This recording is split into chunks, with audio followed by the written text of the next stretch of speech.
सभी साधकों को सादर प्रणाम।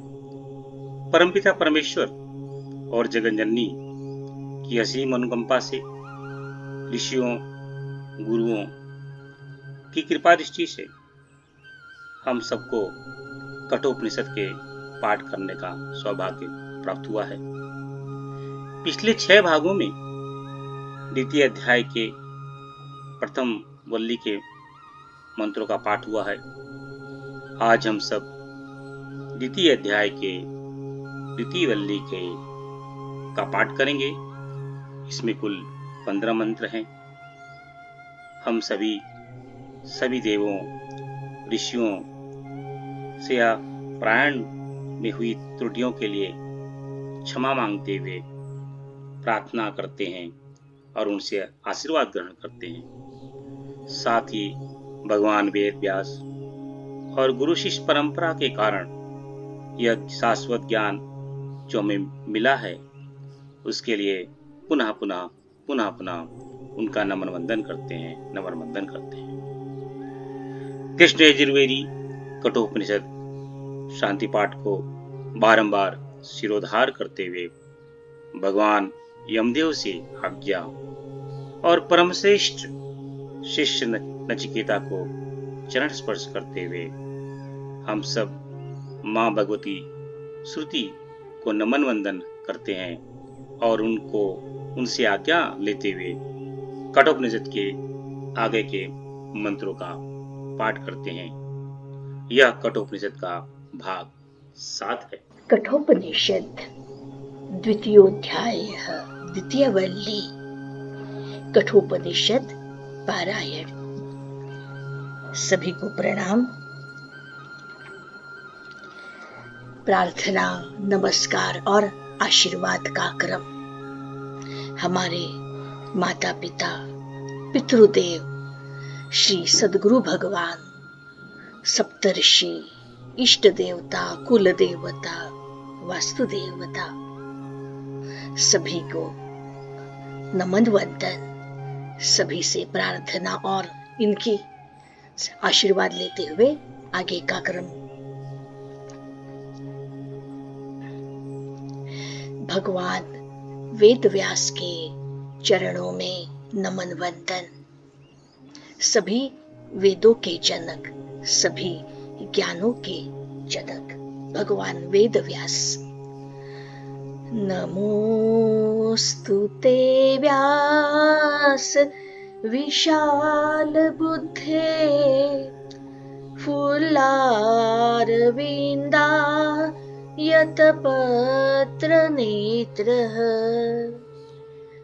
येन त्वया भारत तैलपूर्णः प्रज्वालितो ज्ञानमय प्रदीपः प्रज्वालितो ज्ञानमय प्रदीपः व्यासाय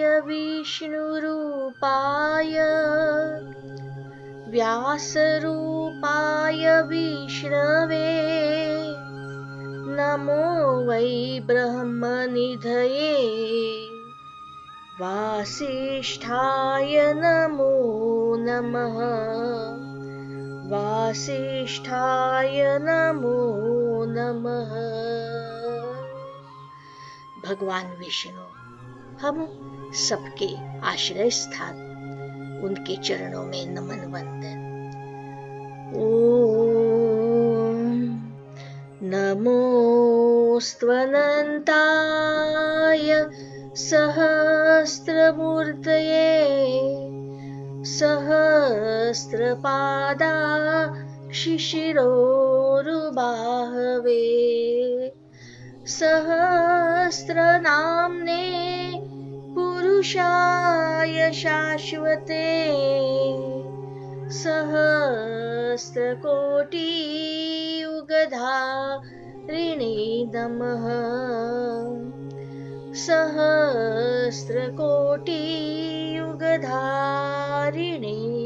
नमः।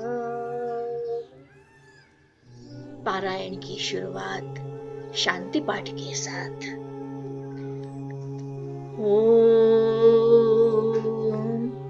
सहनाववतु सहनौ भुनक्तु सह वीर्यं करवावहै तेजस्विनावधीतमस्तु मा विद्विषावहै ॐ शान्तिः शान्तिः शान्तिः। भगवान यमदेव और बालक जो साधक है नचिकेता, इनके संवाद के वजह से हम ये ज्ञान ग्रहण कर रहे हैं। उन्हें भी नमन वंदन। ओम नमो भगवते वैवस्वताय मृत्यवे ब्रह्म विद्याचार्याय नचिकेतसे च। अथ द्वितीयो अध्यायः द्वितीयावल्ली। कठोपनिषद पारायण। पुरं मेकादशद्वारम् अजस्या वक्रचेतसः अनुष्ठाय न शोचति विमुक्तश्च विमुच्यते एतद्वै तत्। भगवान यमदेव कह रहे हैं कि चैतन्य और अज परब्रह्म, अज यानी जिसका कोई जन्म नहीं है, ऐसे परब्रह्म और चैतन्य, इनका यह नगर है। ये जो हमारा शरीर है उनका एक शहर है, उन्होंने यह बसाया हुआ है ऐसा शहर। अभी ये शहर का वर्णन कर रहे हैं। वर्णन में ये शहर, ये नगर कैसा है, तो यह 11 द्वारों वाला है। इस नगर में क्या क्या है, तो 2 नेत्र, 2 कान, 2 नाक के छिद्र, नासिका के छिद्र, 1 मुख, नाभि, गुदा, जननेंद्रिय और ब्रह्मरंध्र। शरीर के ये हमारे 11 छिद्र है और इन्हें को ही द्वार कहा गया है। 11 द्वारों वाला यह शरीर उस परमेश्वर का निष्ठापूर्वक जो ध्यान करता है, अनुष्ठान करता है। कौन से परमेश्वर का? इस परब्रह्म का, जिसका यह शहर है। इसका जो ध्यान करता है, निष्ठापूर्वक अनुष्ठान करता है, ऐसा जीव कभी भी शोक नहीं करता और शरीर के स्थित रहते हुए वह कर्म बंधन से मुक्त हो जाता है। शरीर रहता है, कहने का तात्पर्य है कि मृत्यु होने के पहले ही यह स्थिति आ जाती है कि वह उस परब्रह्म को, इस शहर के मालिक को पहचानने में सक्षम हो जाता है। और किसे पहचानता है? यही है वह परब्रह्म, यही है वह तत्। हंसः शुचिद्वसुरान्त ऋक्षसद्धोता वेदिशदति धीर्दुरोणसत् नृषद्वररस द्रुत सद्व्यो मसदब्जा गोजा ऋतजा अद्रिजा ऋतम रुहत। यह हंस अभी इस परब्रह्म कहे या जीवात्मा कहे। जीवात्मा इसलिए कि इस आत्मा ने इस जीव का स्वरूप लिया है। वह हंस प्रकाशित है, हंस शुभ्र रहता है, उसे प्रकाश की उपमा दी गई है। पवित्र रहता है हंस, निर्मल रहता है। तो यह जीवात्मा या परब्रह्म हंस के तरह ही प्रकाशित है। वही अंतरिक्ष में स्थित वसु है। अभी देखिए परब्रह्म वह अंतरिक्ष में है, वसु यानी इसका ही हम लोग ने आश्रय ग्रहण किया है। यह परब्रह्म इस जीव को आश्रय देता है। उसके दूसरी अगर हम समझे तो यह घरों में होने वाला अतिथि भी वही है। एक जगह पे कहा है कि यह हमें आश्रय देता है, यह वसु है आश्रय देने वाला, और अतिथि भी वही है। अतिथि कौन होता है कि जो एक टेम्पररी समय के लिए, एक मर्यादित समय के लिए हमारे घर में आता है और हमारे आश्रय में रहता है। तो कभी कभी यह हमें आश्रय देता है वसु बनकर, और कभी कभी हमारे पास आ जाता है मर्यादित समय के लिए अतिथि बनकर और हमसे आश्रय लेता है। दो भिन्न भिन्न परिस्थितियां। यज्ञ वेदिका पर स्थित अग्नि, यज्ञ की वेदिका, उसके अंदर जो अग्नि स्थित है वह भी यह परब्रह्म है। और उस अग्नि में जो आहुति प्रदान करने वाला है, जो यजमान है, वह भी वही है परब्रह्म। अगर मनुष्यों की बात की जाए तो मनुष्य जिन को श्रेष्ठ समझते हैं, जिन को आदरयुक्त भावना से देखते हैं, वैसे श्रेष्ठ देवों को हम श्रेष्ठ क्यों बोलते? क्योंकि देव जो रहते हैं, देव स्वरूप जो रहते हैं, वह हम देते हैं सब हमेशा। देने की भावना जिन मनुष्यों के अंदर है उन्हें देव कहते हैं। तो मनुष्यों में श्रेष्ठ देव पितृ यानी जो पितृवत हमें स्नेह करता है, पितावत जो स्नेह प्रदान करता है, वह पितृ आदि रूपों में भी वही प्रतिष्ठित है। तो आप समझ सकते हैं कि यह परब्रह्म किन किन रूपों में प्रतिष्ठित हुआ हमें अनुभव होता है। देव भी वही है, पितृ भी वही है, ऐसे वही सत्य भी वही है, और आकाश में भी निवास करने वाला वही है। आकाश में निवास करता है, आकाश में स्थित है। जल पर्वतों में, पृथ्वी में, अभी जो निसर्ग के जो स्रोत है, जिनके माध्यम से हम समझते कि ये निसर्ग है, जल, पर्वत, पृथ्वी, ऐसे वृक्ष, जंगल, इन सभी में भी वही परमात्मा है। और सत्कर्मों में, और हम जो भी श्रेष्ठ कर्म करते, हम अभी यहाँ सिर्फ सत्कर्मों की बात करें, क्योंकि परमात्मा से और हमारा संबंध श्रेष्ठ कर्मों द्वारा, सत्कर्मों द्वारा होता है। तो सत्कर्मों में प्रकट होने वाला सत्कर्म माध्यम है।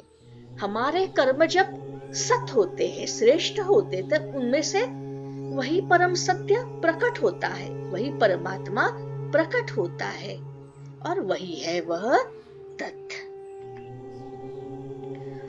ऊर्ध्वं प्राणम उन्नयत्य पानम प्रत्यगस्यति, मध्ये वामनम आसीनम विश्वे देवा उपासते।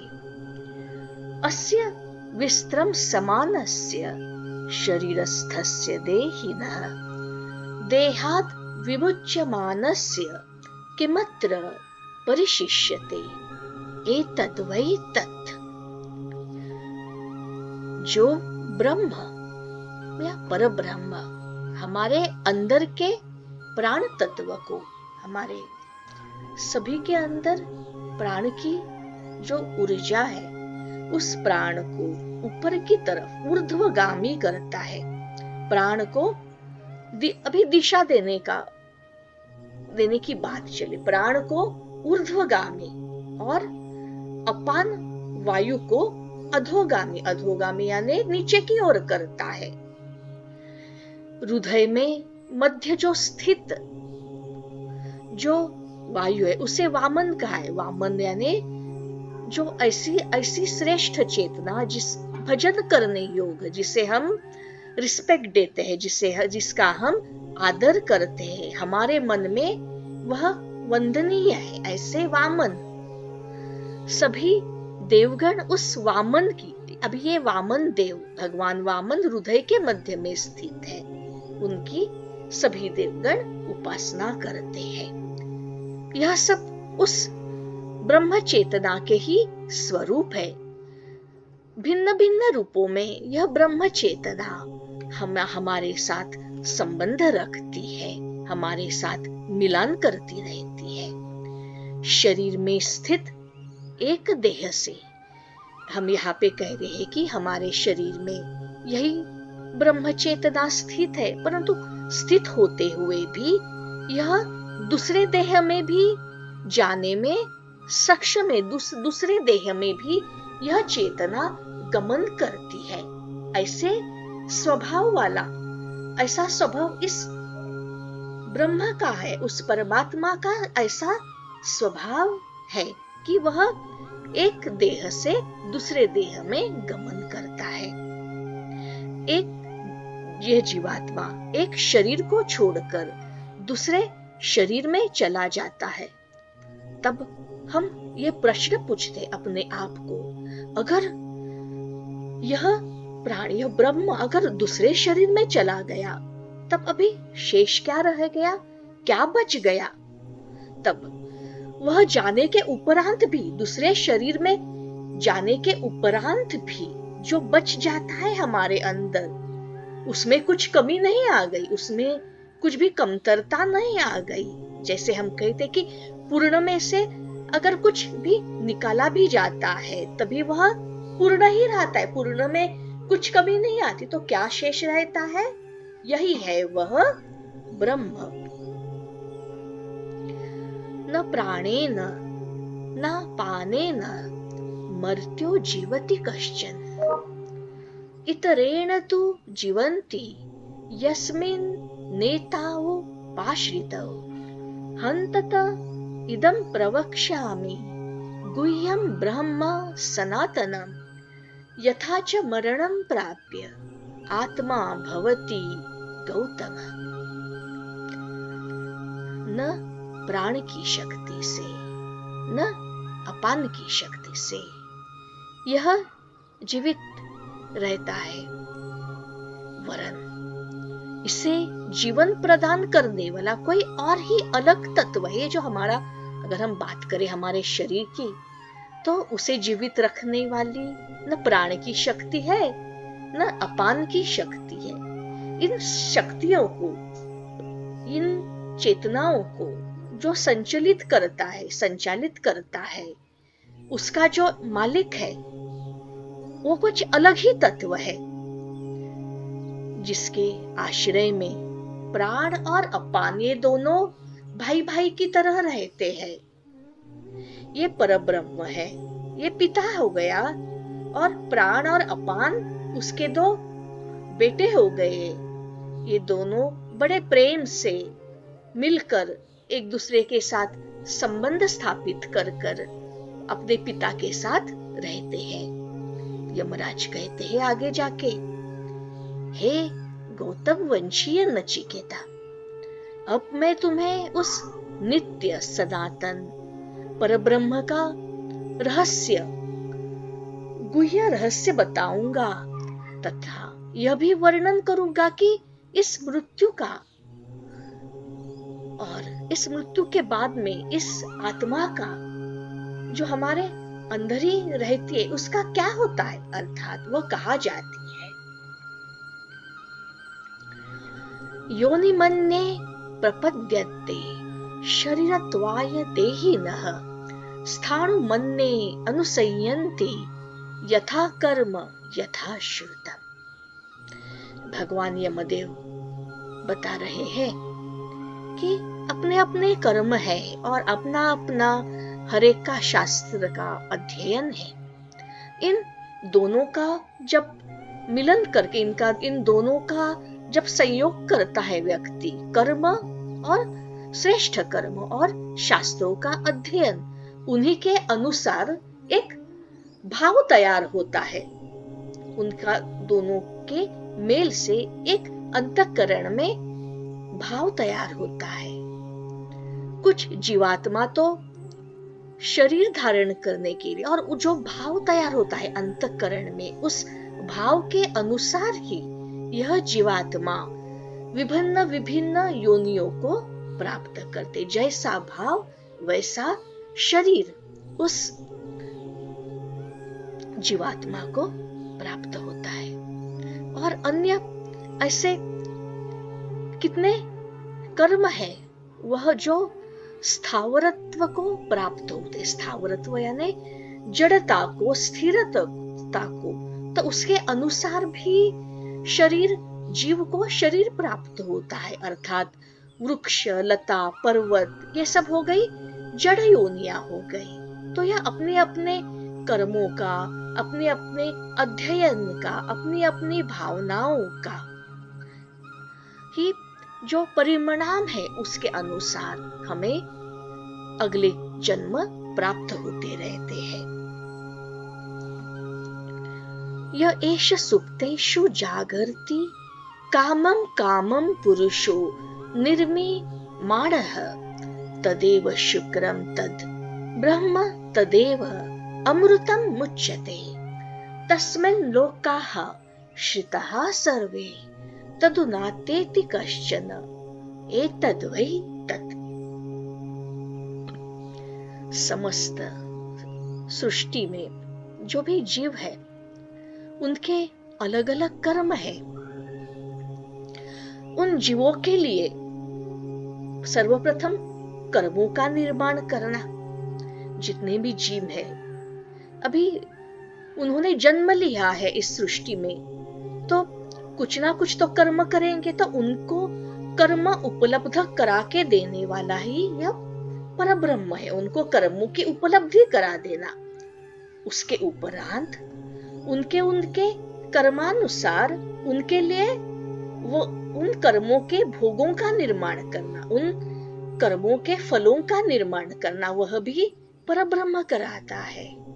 और व्यवस्था करने वाला यह परम पुरुष, अभी हम लोग ने देख लिया कि यह सब परब्रह्म के कार्य है। यह परम पुरुष परमात्मा सबके सो जाने पर भी जागृत रहता है। हमें लगता है कि हम सो गए, हमारा शरीर सो गया, हमारा मन सो गया, परंतु यह जो आत्मा है, यह परमात्मा है, वह हमारे सो जाने पर भी जागृत रहती है। और जो जागृत रहती है और तभी भी यह कार्य करती रहती है, कर्म करती रहती, वही विशुद्ध तत्व है। परब्रह्म अविनाशी, इसका विनाश नहीं होता है और जिसे कोई लांघ नहीं सकता, उसके कोई परे नहीं जा सकता। This is only the ultimate जो ट्रुथ है, उसके परे नहीं जा सकता, उससे लांघकर आगे कोई नहीं जा सकता। और समस्त जो भी लोक है, हम यष्टि के अंदर या समष्टि के अंदर जो भी लोक है, सभी लोग उसके आश्रय के अंदर है। सबको वह आश्रय देता है, सबको वह पालन पोषण देता है, और वही है यह ब्रह्म, यही है वह परब्रह्म। अब भगवान यम यह समझाते हैं कि परमात्मा की तरह अग्नि आदि तत्व भी अलिप्त रहकर ही विश्व रूप बन जाते हैं। अभी यहाँ पे हमें यह बताया जा रहा है कि अग्नि भी एक परमात्मा का भी स्वरूप है। अगर हम यहाँ पे समझते हैं कि अग्नि ही परमात्मा है, परमात्मा ने अभी अग्नि का शरीर धारण किया है, तो वैसे अग्नि आदि ऐसे जो भी तत्व है इस सृष्टि में, अग्नि कहे, वायु कहे, जल कहे, पृथ्वी कहे, जो भी तत्व है, परमात्मा उनका शरीर धारण अगर करते तो परमात्मा उनका स्वरूप बन जाते हैं। तो वे तत्व भी अलिप्त रहकर सबसे विश्वरूप बन पाते हैं, परमात्मा में हो जाते हैं, परमात्मा जैसे ही बन जाते हैं। अग्निर्यथैको भुवनं प्रविष्टो रूपं रूपं प्रतिरूपो बभूव एकस्तथा सर्वभूतांतरात्मा रूपम रूपम प्रतिरूपो बहिश्च। जिस प्रकार एक ही अग्नि तत्व संपूर्ण ब्रह्मांड में प्रविष्ट होकर प्रत्येक आधारभूत वस्तु के अनुरूप हो जाता है। अब यहाँ पे हम अग्नि तत्व की बात कर रहे हैं। जब यह अग्नि तत्व संपूर्ण ब्रह्मांड में प्रविष्ट हो गए, प्रवेश कर लिया, तो हर वस्तु में, हर जीव में वह प्रवेश करते हैं, एक आधार बनते हैं। सर्वप्रथम उस वस्तु का, उस जीव का वह अग्नि तत्व आधार बनते, आधार स्तंभ हो जाते। फिर एक बार आधार बन गए, फिर उसके अनुरूप अपने आप को ढाल लेते। फिर हमें वो दिखाई नहीं पड़ते, वो अग्नि उसके अंदर, उस जीव के अंदर समाहित हो गए और उस वस्तु के, जीव के अनुरूप हो गए, उस वस्तुमय हो गए, उस शरीरमय हो गए। उसी प्रकार समस्त प्राणियों में स्थित अंतरात्मा, ये ब्रह्म, एक होने पर भी उस ब्रह्म ने क्या किया, सभी प्राणियों में वह समाविष्ट हो गए। सर्वप्रथम आधार बन गए, फिर उनका शरीर धारण के, उनके स्वरूप में वो ढल गए। फिर अनेक रूपों में यह परब्रह्म प्रतिभासित होते हैं। इसलिए तो कहते हैं कि वह उनके अंदर भी है। अभी हर जीव में यह परब्रह्म है, परमात्मा है, तो उनके अंदर भी है और वही उनके बाहर भी है। सभी जगह परमात्मा है।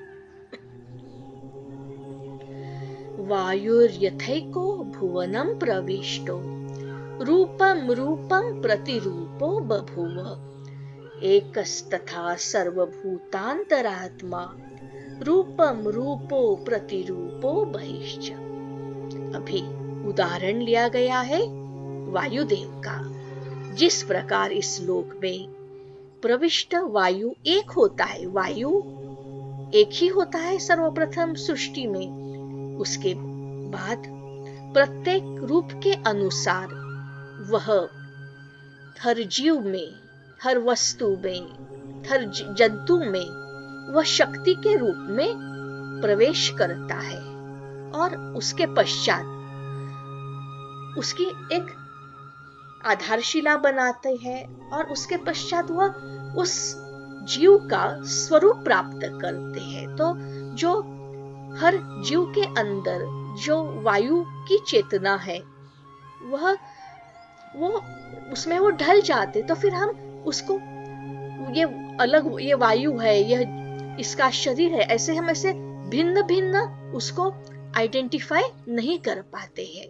तो भिन्न भिन्न शक्ति युक्त वह प्रतीत होता है। उसी प्रकार समस्त प्राणियों में भी विद्यमान परमात्मा है, पर उसके पश्चात भी वह विभिन्न रूप वाला प्रतीत होता है। यहाँ पे हमने वायु का उदाहरण लिया, वही इनके अंदर भी है, सभी जीवों के अंदर भी है, और वही परमात्मा सभी के बाहर भी है। सूर्यो यथा सर्वलोकस्य चक्षुर्न लिप्यते चाक्षुषैर्बहिर्यदोषैः एकस्तथा सर्वभूतांतरात्मा न लिप्यते लोक दुखेन बाह्यः।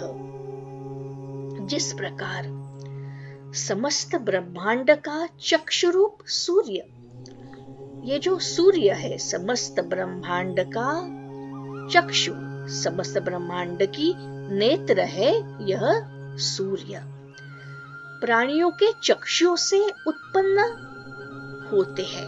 अभी यही सूर्य जब छोटे छोटे चक्षुरूप सूर्य, जब छोटे छोटे टुकड़ों में एक सूर्य छोटे छोटे समझ लीजिए कि टुकड़ों में विभाजित हो गए, और इन टुकड़ों ने सभी प्राणी मात्रों के चक्षुओं का रूप धारण कर लिया। यही सूर्य छोटा छोटे छोटे बनकर सभी प्राणी मात्रों के अक्ष बन गए, सभी प्राणी मात्रों के नेत्र बन गए। इसके ऐसा होते हुए भी यह जो सूर्य है, परमात्मा रूपी सूर्य, इन प्राणी मात्रों के, इन जीवों के बाह्य दोषों से लिप्त नहीं होता, वह अशुद्ध नहीं होता, उनके अंदर है, उनके अंदर वह कार्य भी कर रहे हैं, सभी जीवों के अंदर उनको सहाय भी कर रहे हैं सभी जीवों को कि वह इस सृष्टि को देख सके, परंतु उनमें वह लिप्त नहीं है, उनके बाह्य दोषों से एकदम निर्लिप्त। उसी प्रकार सब भूतों में आत्मा रूप से स्थित परमेश्वर उन जीवों के दुख और क्लेश आदि से लिप्त नहीं होते हैं, वह अलिप्त, सबसे डिटैच्ड है। ऐसे परमेश्वर पवित्र सब भूतों के अंदर रहकर भी यह बाहर भी विराजमान है, अंदर है परंतु बाहर भी है, निर्लिप्त है। एको वशी सर्वभूतांतरात्मा एकम रूपम बहुधा यह करोति तमात्मस्थम ये अनुपश्यन्ति धीरास्तेषां सुखम शाश्वतम नेतरेषां। समस्त शरीरधारियों ने, जिन्होंने शरीर धारण किया है, अंतरात्मा के रूप में निवास करने वाला यह जो परमात्मा है उसकी बात कर रहे, सबके अंदर एक पवित्र अंतरात्मा के रूप में है, सबको वही परब्रह्म वश में रखता है। वह एक होते हुए भी अनेक रूप धारण करता है।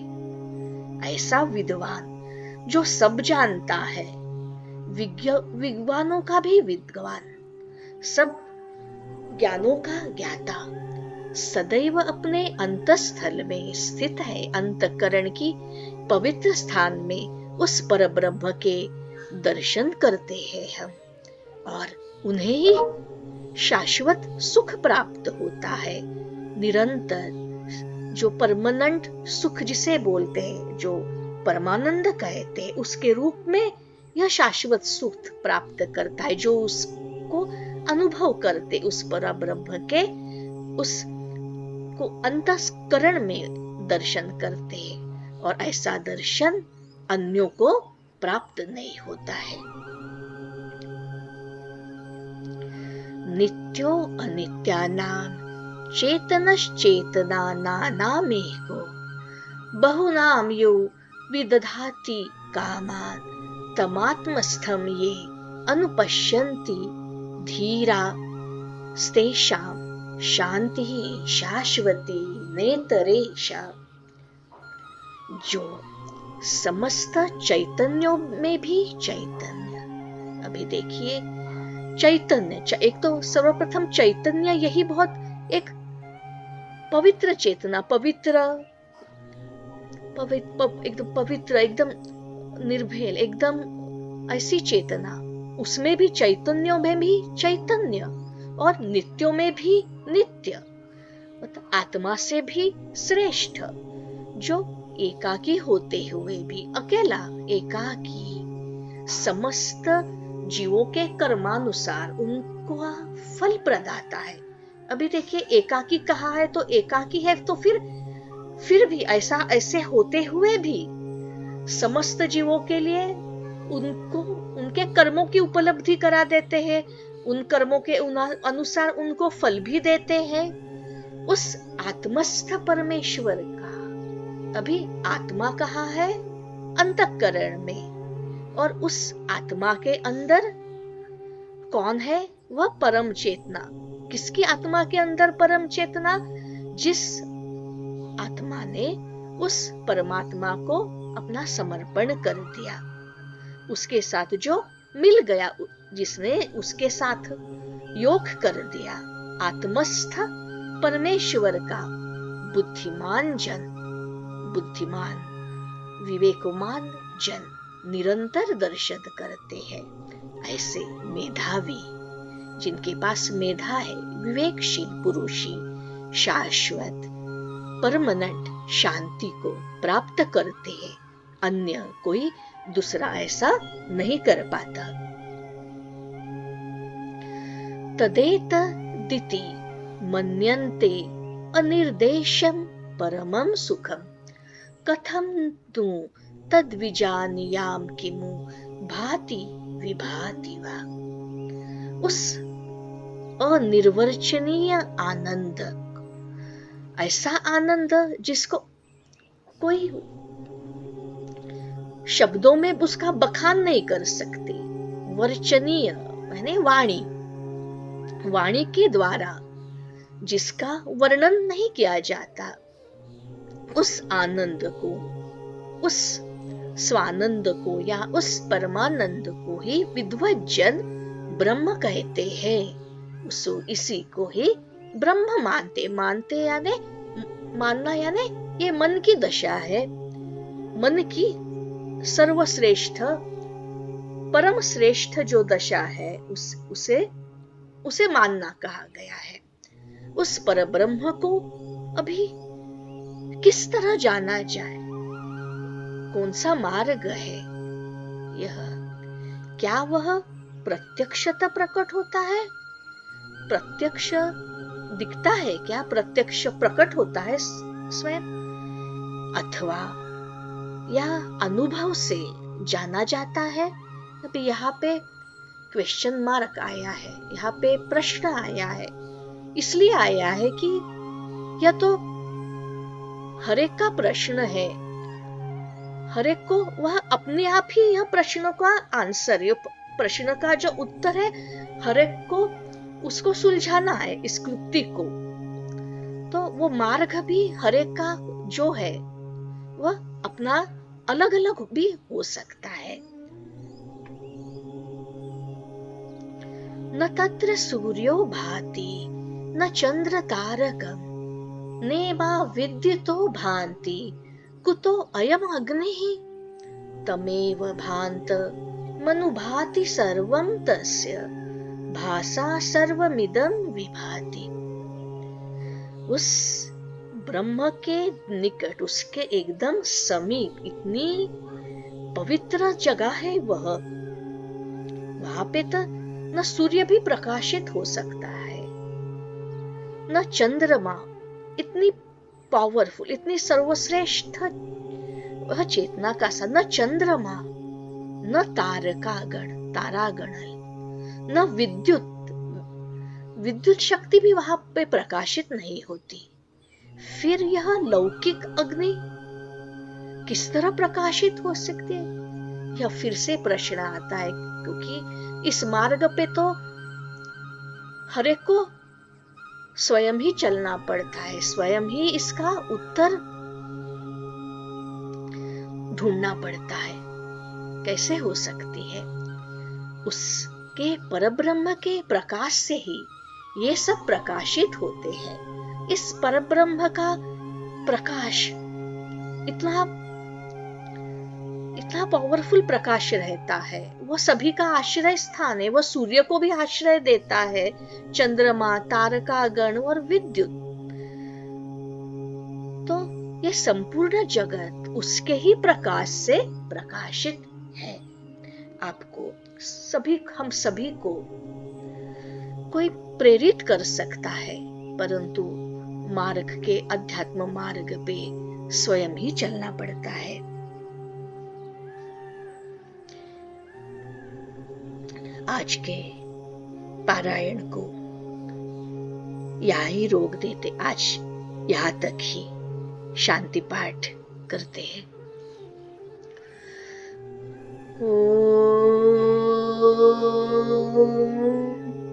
सहना भवतु सहनौ भुनक्तु सह वीर्यं करवावहै तेजस्विनावधीतमस्तु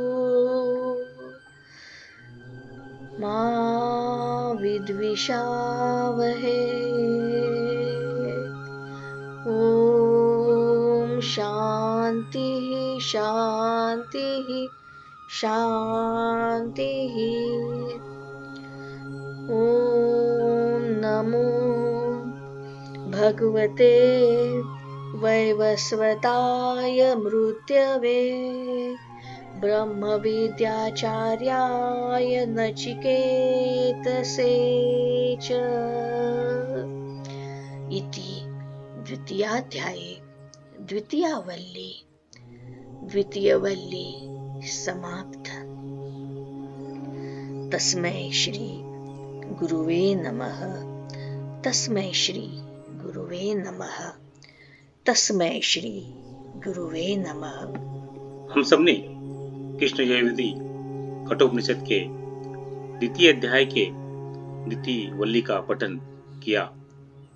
इसमें भगवान यमदेव कहते हैं वो जो चैतन्य है, जो अज पर ब्रह्म है, वह सभी जीवों में 9 द्वारों में उनका स्वामी बनकर रहता है। 9 द्वार में अगर हम ब्रह्मरंध्र और नाभि का स्थान भी जोड़ दें तो 11 द्वारों वालों में वह पुरुष है, इस पूरी में रहता है। वह अंतरात्मा में विराजमान परम चेतना, वही परम चेतना परम तत्व है। वह जिसका वह जो भी साधक उसका ध्यान करता है, अनुष्ठान करता है, वह साधक जीव कर्म बंधन से मुक्त हो जाता है। वह जीवात्मा जो अंतरात्मा में, जीवात्मा जो है उस अंतरात्मा में प्रविष्ट उस अंतर चेतना को, परमात्मा चेतना को जो है देखता है तो उसको गति मिलती है। और यही जो है अंतरात्मा समष्टि में भी, चराचर जगत में भी विराजमान है। वही हंस के रूप में, वही अंतरिक्ष में वसुओं के रूप में, और जो वही वायु में वायु के रूप में, अग्नि में अग्नि तत्व के रूप में, यज्ञ वेदिका में यज्ञ के रूप में, आहुति प्रदान देने वाले में आहुति के रूप में, आहुति देने वाले के रूप में, आहुति कर्ता के रूप में, जल पर्वत पृथ्वी और सभी सत्कर्मों में सिर्फ वही है, सिर्फ वही है, सिर्फ वही है। मनुष्यों में श्रेष्ठ देव पृथ्वी लोग हैं, जो है सत्य है, आकाश है, जो जो भी जितने भी पंचभूत हैं उनमें वही प्रतिष्ठित है, वही प्रतिष्ठित है, वही प्रतिष्ठित है। जो पंच प्राण है, जो प्राण जो है उदयगामी करता है, अधोगामी करता है, हृदय में स्थान करता है, समान रूप से विचरण करता है, वो जो है जब सबको ऊर्जा प्रदान करता है, वह प्राण भी वही है और वह प्राण का स्वरूप भी वही है। प्राण भी उसी में अधिष्ठित होता है और सभी लोग उसी की उपासना करते हैं, सभी लोग उसी की उपासना करते हैं। वह ही परब्रह्म चेतना परमेश्वर है। जो मनुष्य एक जीवात्मा जो है, एक जीवात्मा को छोड़ करके दूसरे योनि को जो ग्रहण करता है, दूसरे ग्रहण को जो पकड़ता है या छोड़ता है और उसके उपरांत जो शेष रह जाता है, वह भी परब्रह्म परमेश्वर है। और जो पकड़ता है वह भी परब्रह्म परमेश्वर है। यानी जो कुछ भी है चराचर जगत में वह ब्रह्म ही है, ब्रह्म ही है, वह ब्रह्म ही है। उस भगवान यमदेव कहते हैं न प्राण की शक्ति है, न अपान की शक्ति है, न किसी भी प्राण के मूल में शक्ति है कि जो किसी को जीवन प्रदान कर सके। जीवन प्रदान करने वाला तो एक ही आश्रय है, जो परम परमेश्वर ब्रह्म है, जो कि प्राणों का भी प्राण है, प्राण का भी आश्रय है, अपान का भी आश्रय है, अबुदान का भी आश्रय है, ज्ञान का भी आश्रय है, समान का भी आश्रय है। जीवात्मा में उपस्थित पंच प्राण और समष्टि में उपस्थित हिरण्यगर्भ प्राण में भी वही है। वह सभी का आधार है, सभी का आधार है, सभी का आधार है। भगवान यमदेव और बताते हुए कहते हैं नित्य सनातन परम ब्रह्म का रहस्य जो भी जान लेता है वह मनुष्य इस भव सागर से जो है मुक्त हो जाता है। उसे इस भगवत सागर से मुक्त होकर के उसको आत्मज्ञान की प्राप्ति हो जाती है। यही सत्य है, यही सत्य है, यही सत्य है। भगवान यमदेव ये भी कहते हैं जो कर्म के अनुसार और अलग अलग शास्त्र तथ्यान के अनुसार जो जीवात्मा विभिन्न योनियों को प्राप्त करती है, वह योनियों का जो आधारभूत सत्य है वह परब्रह्म परमेश्वर ही है, परब्रह्म परमेश्वर ही है, परब्रह्म परमेश्वर है।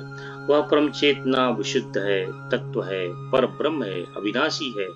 ऐसा जो है विद्वत लोग कहते हैं, उसे न कोई लांघ सकता है न लांघा जा सकता है, क्योंकि वह अनंत है, अखंड है, अनंत जो है अनादि है। न उसे कोई जान सकता है, न कोई उसे छू सकता है, न उसे कोई ज्ञात कर सकता है, क्योंकि वह स्वयं ज्ञान है, वह स्वयं प्रकाश है। जो सभी भगवान यमदेव कहते हैं कि जो समस्त लोगों का आश्रय है, जो सभी को ग्रहण करता है, वह परम ब्रह्म चेतना परमेश्वर वही ब्रह्म है, ब्रह्म है, ब्रह्म है, ब्रह्म है। जो समस्त प्राणियों में स्थित अंतरात्मा है, वह उन सब का समष्टि स्वरूप है, जो अलग अलग रूपों में प्रतिभाषित होता है। वह अंदर भी है, वह बाहर भी है, वह ऊपर भी है, वह नीचे भी है, वह हर जगह सिर्फ सिर्फ सिर्फ वही है, वही है, वही है, वही है। जो भी साधक उस आत्म रूप में स्थित परमेश्वर को जान लेता है, वह उस दुख क्लेश से मुक्त हो जाता है, मुक्त हो जाता है, क्योंकि उसको जानने से और कुछ जानने के योग रह ही नहीं जाता है।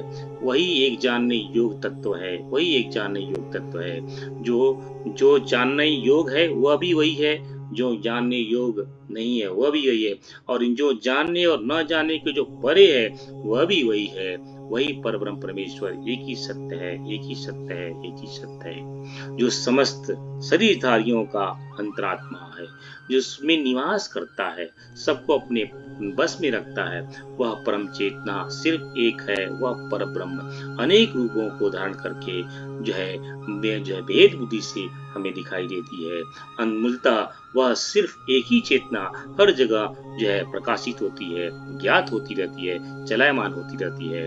वही परम ब्रह्म परमेश्वर एक ही सत्य है, एक ही सत्य है, एक ही सत्य है।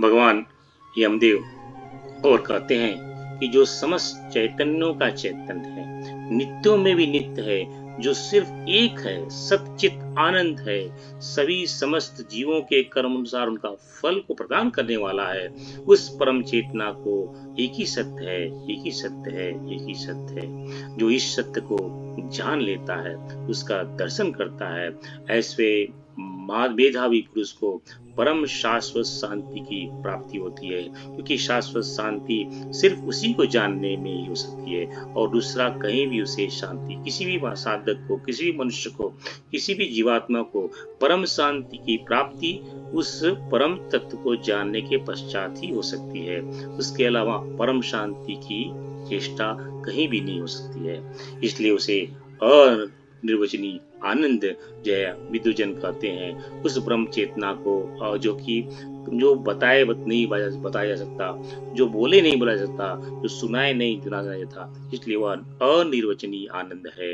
वह आनंद की पराकाष्ठा है, क्योंकि वह स्वयं आनंद है, वह स्वयं आनंद स्वरूप है, सुख स्वरूप है, ज्ञान स्वरूप है, वह स्वयं ज्ञान है, वह ज्ञान है, वह जो है वही आनंद है, वही सब कुछ है।